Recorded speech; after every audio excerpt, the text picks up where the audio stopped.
जय हिंद दोस्तों, कैसे हो आप लोग। मुझे भी आप लोग बहुत बढ़िया होंगे। दोस्तों आज की वीडियो में मैं आपको क्लास 10 की साइंस की में जो जनन चैप्टर है वो लेके आया हूँ बायोलॉजी में।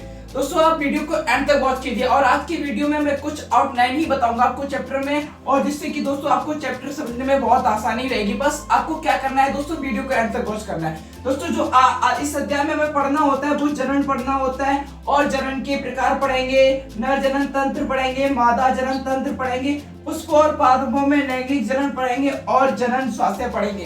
दोस्तों ये कहती है हमारी अध्याय की रूपरेखा है कि इस अध्याय के अंतर्गत हम क्या क्या पढ़ने वाले हैं। और दोस्तों आज जो पढ़ेंगे, आज हम जनन और जनन के एक प्रकार जो क्या होता है लैंगिक जनन, उसके बारे में सीखेंगे। तो दोस्तों आप क्यों क्या करना है आज का टॉपिक जानने के लिए, आज समझने के लिए, बस आप कुछ ना कीजिए, वीडियो को एंड तक वॉच कीजिए और आपको अच्छे से समझ में आ जाएगा। तो चलिए दोस्तों इसको इरेज करते हैं और शुरू करते हैं क्लास को।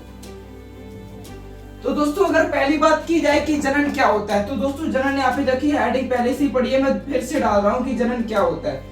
जनन की दोस्तों दो प्रकार से डेफिनेशन आपको समझ सकते हो।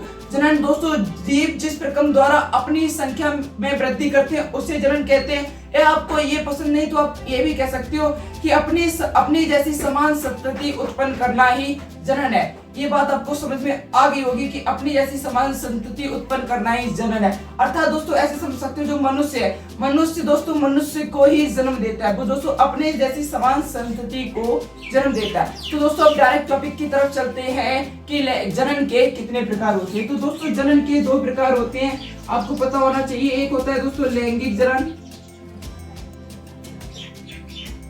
एक होता है दोस्तों लैंगिक जनन, एक होता है अलैंगिक जनन। अलैंगिक जनन।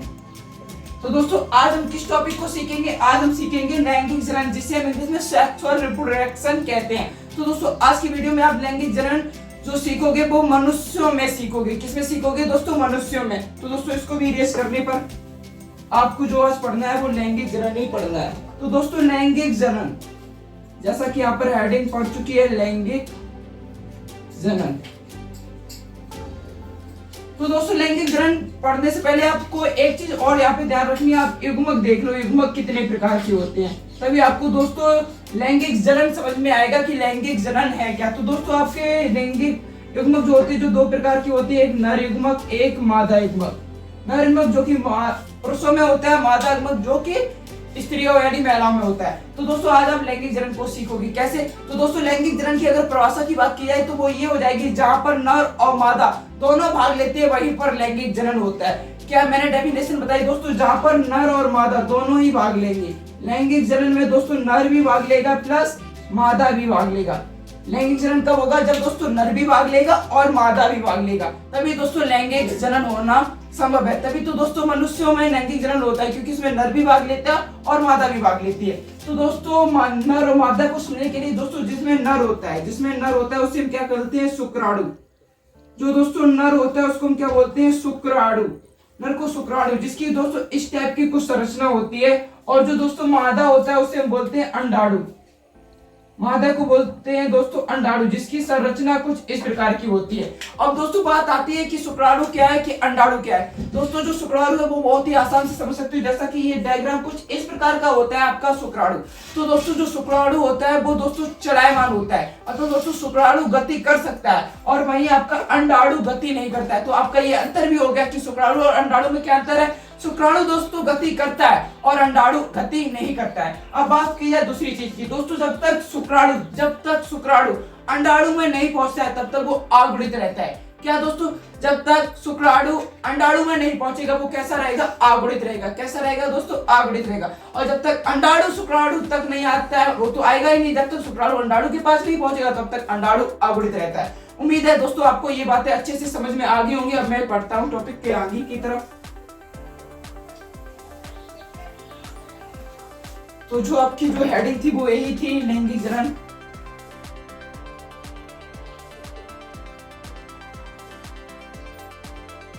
जो कि आप लैंगिक जनन ये किस में पढ़ रहे थे दोस्तों, मनुष्यों में पढ़ रहे थे। अब दोस्तों जैसा कि मैंने आपको बताया, जो आपका ये स्ट्रक्चर होता है वो अंडाणु का होता है। ये जो स्ट्रक्चर होता है वो किसका होता है दोस्तों, अंडाणु का होता है। तो बात अंडाणु मैंने ये भी बता दिया है कि दोस्तों कि अंडाणु होगा वो गति नहीं करेगा, तो जो हमारा शुक्राणु होगा वही अंडाणु तक पहुंचेगा। कुछ इस टाइप का ही दोस्तों हमारा शुक्राणु होता है। शुक्राणु ही क्यों पहुंचेगा, क्योंकि दोस्तों मैंने आपको बताया था शुक्राणु ही ऐसा होता है जो कि शुक्राणु एक ऐसा युग्मक है जो कि चलायमान होता है और अंडाणु दोस्तों चलायमान नहीं होता है। इसलिए दोस्तों जब ये इसमें मिल जाता है तभी तो हमारी निषेचन की क्रिया होती है।